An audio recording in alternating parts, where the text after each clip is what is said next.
Union public service commission தன்னோட 100வது வருஷத்துல காலடி எடுத்து வச்சிருக்காங்க October 21. ஸோ நிறைய பேரோட கனவா பார்க்கப்படுற ஒரு எக்ஸாம் யூபிஎஸ்சினாலே.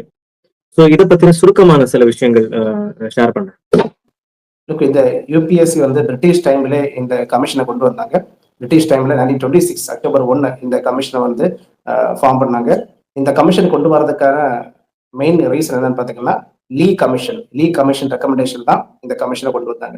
இந்த கமிஷன் வந்து கவர்மெண்ட் ஆஃப் இந்தியா 1935 பிரகாரம் ஃபெடரல் யூபிஎஸ்சி கன்வெர்ட் ஆச்சு.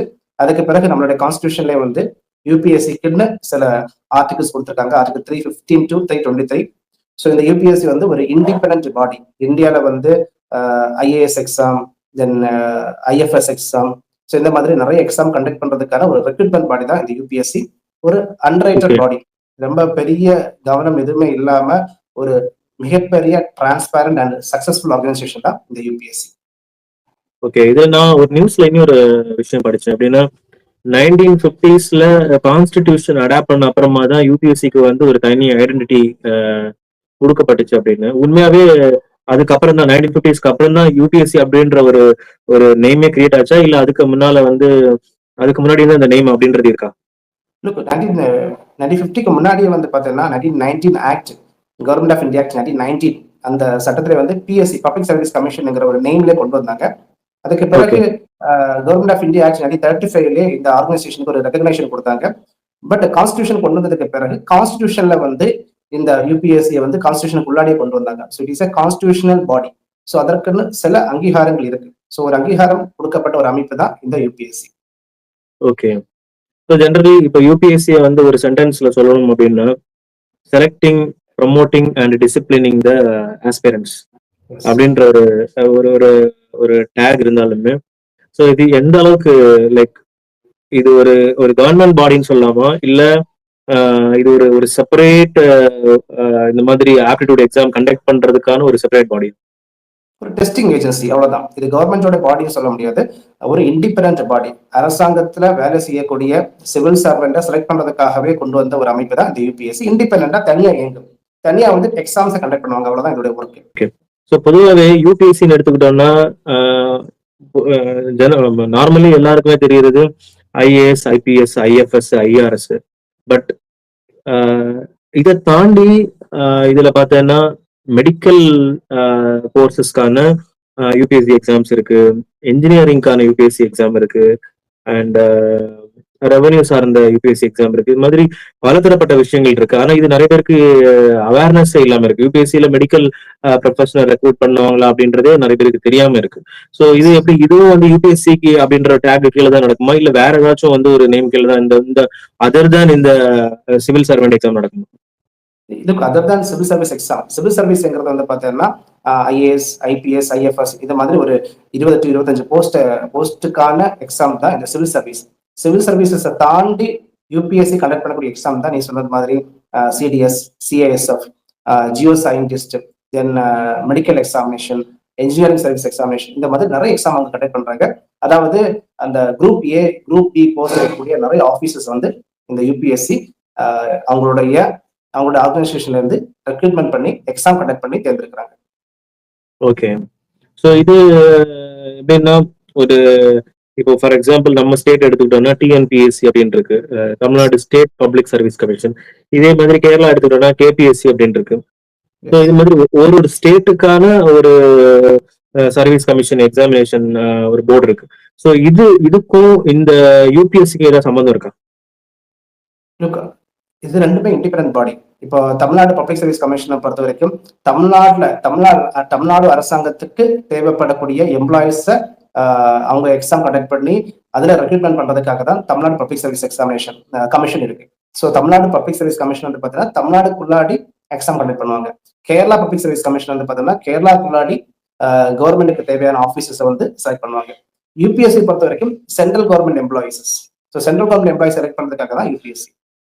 ஸோ இவங்க ரெண்டு பேருக்கும் நடுவில் வந்து எந்த ரிலேஷன்ஷிப்பும் கிடையாது? இல்ல, மோஸ்ட்லி ரிலேஷன்ஷிப் கிடையாது. ஓகே, எனக்கு இன்னும் ஒரு காமன் மேன் கொஸ்டின், ஒரு டவுட் என்னன்னா, இப்போ டிஎன்பிஎஸ்சிலயுமே குரூப் 1 இருக்கு. அதுல பாஸ் பண்ணி வரவங்களும் வந்து அந்த சிவில் சர்வெண்ட்டுக்கு ஈக்குவலான, இப்போ ஃபார் எக்ஸாம்பிள் சைலேந்திர பாபு இல்ல இவரு சகாயம் ஐஏஎஸ், அவர் வந்து யூபிஎஸ்சி கேண்டிடேட் ஆஸ்பிரண்ட் கிடையாது இல்ல, அவர் டிஎன்பிஎஸ்சி குரூப் 1 ஆஸ்பிரண்ட் தானே. எஸ். ஆக்சுவலி பட் அவரையும் நம்ம வந்து அட்மினிஸ்ட்ரேட்டிவ் சர்வெண்டா தான் பாக்குறோம். அப்ப அதுக்கும் இதுக்கும் இருக்கிற டிஃபரன்ஸ் என்ன? இப்ப தமிழ்நாடுக்குள்ள நம்ம வந்து குரூப் 1 எழுதி அந்த கலெக்டர் அட்மினிஸ்ட்ரேட்டிவ் ஒரு சிவில் சர்வெண்ட்டுக்கு ஈக்குவலான ஒரு கொஸ்டின் இருக்குன்னா நம்ம தாராளமா டிஎன்பிஎஸ்சி எழுதி போயிடலாமே. டிஎன்பிஎஸ்சி குரூப் 1ல செலக்ட் ஆகக்கூடிய ஆட்களை வந்து கன்ஃபர்ட் ஐஏஎஸ் சொல்லுவாங்க, கன்ஃபர்ட் ஐஏஎஸ். ஸோ அவங்க வந்து டைரக்டா வந்து சப் கலெக்டர் போஸ்ட்டுக்கு அவங்க எலெக்ட் பண்ண மாட்டாங்க. ஸோ அவங்க வந்து பார்த்தீங்கன்னா சில பிளாக்ல வந்து ஹெட்டா போடுவாங்க. அதுக்கு பிறகு அவங்க ப்ரமோஷன்ல வந்து பார்த்தீங்கன்னா ஐஏஎஸ் ஆஃபீஸர் ஆகலாம். அவங்க வந்து பார்த்தீங்கன்னா நாட் ஈக்குவல் டு இந்த ஐஏஎஸ் ஆஃபீஸர், இந்த குரூப் 1ல பாஸ் பண்ணக்கூடிய ஆஃபீஸர்ஸ் வந்து not equal to civil servant. Civil சர்வெண்ட்டை பொறுத்த வரைக்கும் அவங்க ஆல் ஓவர் இந்தியா அவங்க எங்க வேணாலும் ப்ரமோஷன் ஆகலாம், டிரான்ஸ்ஃபர் ஆகலாம். இந்த குரூப் 1ல எலெக்ட் ஆகக்கூடிய ஆட்கள் வந்து பார்த்தீங்கன்னா தமிழ்நாடுக்குள்ளாடி மட்டும்தான் அவங்க வந்து ப்ரொமோஷனா டிரான்ஸ்ஃபர் ஆக முடியும். அண்ட் சென்ட்ரல் கவர்மெண்ட் எம்ப்ளாயிஸை பொறுத்த வரைக்கும் அவங்க வந்து ஒன்ஸ் ப்ரொமோஷன் ஆயிட்டாங்கன்னா UPSC chairman, election commission, so இந்த மாதிரி பெரிய பெரிய போஸ்ட்ல எல்லாம் பங்கேற்கலாம். குரூப் 1 பொறுத்த வரைக்கும் அவங்க ப்ரொமோஷன் ஆயிட்டாங்கன்னா தமிழ்நாடு லெவல்ல செக்ரட்டரி வரைக்கும் ஆகலாம். ஸோ ஸ்டேட்டுக்குள்ளாடி வந்து குரூப் 1 ஒரு பெரிய போஸ்ட், சென்ட்ரல் கவர்மெண்ட்டை பொறுத்த வரைக்கும் சிவில் சர்வீசஸ் வந்து ஒரு பெரிய போஸ்ட். ஓகே. ஸோ இதுல இப்போ வந்து ஒரு ரூலிங் பார்ட்டி இருக்காங்க அப்படின்னா அந்த ரூலிங் பார்ட்டிக்கு இதுல பெரிய யூபிஎஸ்சி அப்படின்ற ஒரு இண்டிபெண்ட் ஒரு பாடி இன்ஃபுளுன்ஸ் பண்றதுக்கான வாய்ப்புகள் இருக்கா? பிகாஸ் சொன்ன மாதிரி யூபிஎஸ்சி அப்படின்னு எடுத்தாலே ஒரு டிரான்ஸ்பரன்சி அப்படின்றது அவங்களோட ஒரு இன்டெகிரல் பார்ட்டா நம்ம பார்க்கணும். ஸோ இந்த மாதிரி இப்போ ஆட்சி மாறுது, ஒரு கட்சி மாறுது அப்படின்னா அவங்க வந்து இந்த இண்டிவிஜுவல் பாடியை இன்ஃபுளுன்ஸ் பண்றதுக்கான வாய்ப்புகள் என்ன? இல்ல. அதனாலதான் இந்த யூபிஎஸ்சி வந்து ஒரு தனித்துவமான ஒரு அமைப்பா இருக்கு. இந்த யூபிஎஸ்சி பொறுத்த வரைக்கும் ரொம்ப டிரான்ஸ்பேரண்டா, ரொம்ப அக்கௌண்டபிளா, ரொம்ப நீட்டா, டிசிப்ளினா ஃபங்க்ஷன் ஆகக்கூடிய ஒரு அமைப்பு. இந்த அமைப்பு வந்து பாத்தீங்கன்னா சிவில் சர்வெண்ட் வந்து கரெக்டா இந்த பிரிலிம்ஸ் எக்ஸாம் பொறுத்த வரைக்கும் வித்தின் 20 daysல அவங்க ரிசல்ட் பப்ளிஷ் பண்றாங்க. மெயின்ஸ் எக்ஸாம் பொறுத்த வரைக்கும் 2-3 monthsல அவங்க ஃபினிஷ் பண்றாங்க.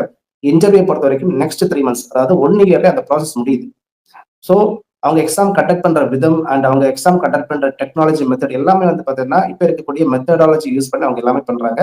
அண்ட் பொலிட்டிக்ஸ்ல எந்த விதமான இன்ஃபுளுன்ஸும் இல்லாம இயங்கக்கூடிய ஒரு மிகப்பெரிய அமைப்பா பப்ளிக் சர்வீஸ் கமிஷன் இருக்கு. நம்ம எலெக்ஷன் கமிஷனை பார்த்திருப்போம், நிறைய அமைப்பை பார்த்திருப்போம். அவங்க வந்து பொலிட்டிக்கல் இன்ஃபுளுன்ஸ்னால அஃபெக்ட் ஆகுதுல அந்த அமைப்பு எல்லாமே. சிபிஐ, என்ஃபோர்ஸ்மெண்ட் டைரக்டரேட், இதுல எல்லாமே பொலிட்டிக்கல் இன்ஃபுளுன்ஸ் இருக்குன்னு கேள்விப்பட்டிருப்போம். இந்த யூபிஎஸ்சி மட்டும்தான் ஒரு அண்டர் ஆர்கனைசேஷன். நான் இனிஷியலி சொன்னேன், ஒரு அண்டர் ஆர்கனைசேஷன், அதாவது எந்த விதமான மினிமம் பொலிட்டிக்கல் இன்ஃபுளுன்ஸ் இருக்கக்கூடிய ஒரு வெற்றிகரமான ஒரு அமைப்பு தான் இந்த யூபிஎஸ்சி. இதுல ஒரு ட்ரஸ்டபிள் ஏஜென்சி சொல்லலாம், மிகப்பெரிய ஒரு ட்ரஸ்டபிள் ஏஜென்சி தான் இந்த யூபிஎஸ்சி.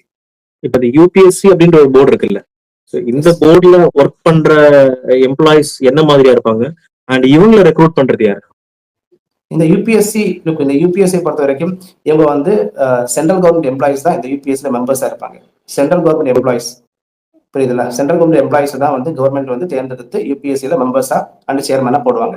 ஸோ இந்த மெம்பர்ஸை பொறுத்த வரைக்கும் யூபிஎஸ்சி மெம்பர்ஸை பொறுத்த வரைக்கும் ஒன்ஸ் எலெக்ட் ஆயிட்டாங்கன்னா அவங்களுக்கு சேர்மேன் தான் ஆக முடியும், அல்லாம திரும்ப வந்து மெம்பர் ஆக முடியாது. ஸோ ஒன்ஸ் மெம்பர் ஆயிட்டாங்கன்னா ஒரே ஒரு தடவை தான் யூபிஎஸ்சி மெம்பர் ஆக முடியும்.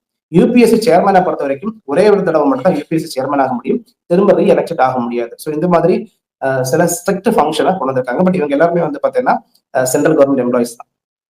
ஓகே. ஸோ இவங்களுக்கு ஸ்பெசிபிக் கேடர்லாம் இருக்காது, லைக் எந்த டிபார்ட்மெண்ட் வேணாலும் இருக்கலாம், அதை வந்து அவங்க ஒன்ஸ் யூபிஎஸ்சி போர்டுக்கு வந்து மெம்பரா ப்ரமோட் பண்ணுவாங்க அண்ட் அதுல இருந்து தேர்ந்தெடுக்கப்பட்ட ஒருத்தர் சேர்மன் ஆயிடுவார். Yes, correct. Okay fine. So இப்போ நம்ம டிரான்ஸ்பரன்சி அப்படின்னு சொல்றோம், பட் இருந்தாலும் அவ்வப்போது வந்து சில இஷ்யூஸ் இருக்கிற மாதிரியும் சில நியூஸ் எல்லாம் நம்ம பாக்குறோம். லைக் ஆன்சர் கீஸ்ல கான்ட்ரவர்சிஸ் வருது அண்ட் இந்த மாதிரி சில விஷயங்கள் நம்ம சோசியல் மீடியால பாக்குறோம்.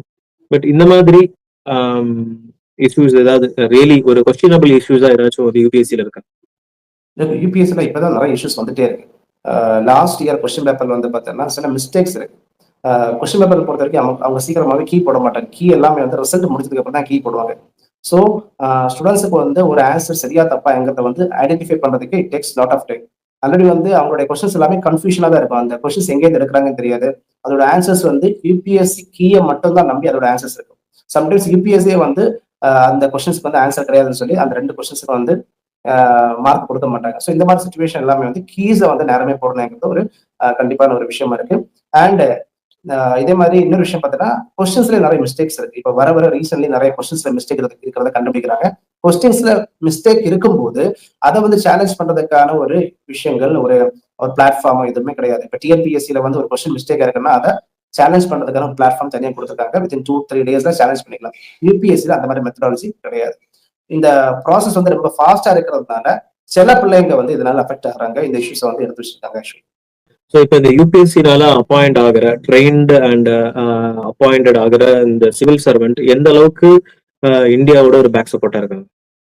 லுக் இவங்க தான் வந்து இந்தியன் டெமோக்ரஸில பேக் போனா இருக்காங்க. இந்த சிவில் சர்வெண்ட், இந்த ஐஏஎஸ் ஆஃபீஸர், ஐபிஎஸ் ஆஃபீஸர் இவங்க எல்லாருமே வந்து பார்த்தீங்கன்னா, ஒரு பெர்மனன்டான மெம்பர்ஸ்.